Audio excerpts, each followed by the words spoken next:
I mean, I haven't read Coates's book, but I've been dealing with this question of projection for many years. I saw this happen all the time where reporters would come in here. They don't know anything about the history of this place. They don't speak any relevant language, but they come with a lot of baggage from a home and they start projecting it as a way of making the story relevant.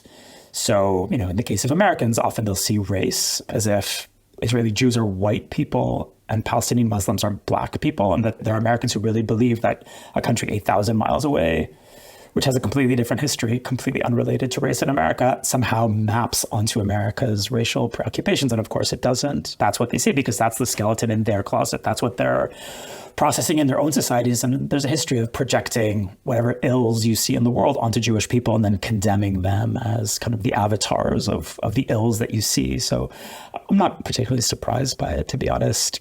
This is not a guy who spent any time here.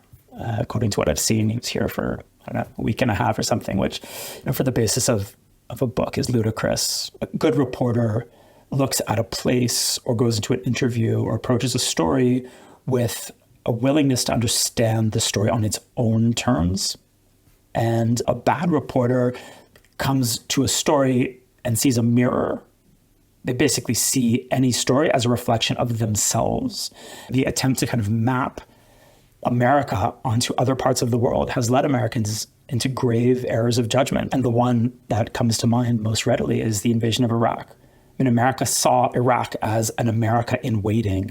There is a real tendency to assume that everywhere is America.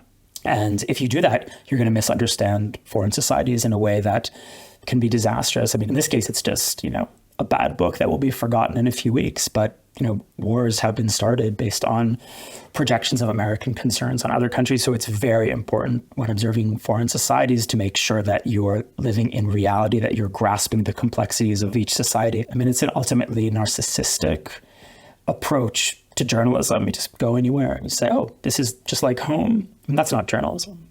But there's a reason that people use this place as a symbol. It elevates you. If you attack, the Russians, not many people will care. If you stake your career on an attack against the Chinese regime, it's not going to help your career. But if you go after Israel and the Jews, you're going to find yourself lifted up on a strange tide. And I think a lot of people are playing that game.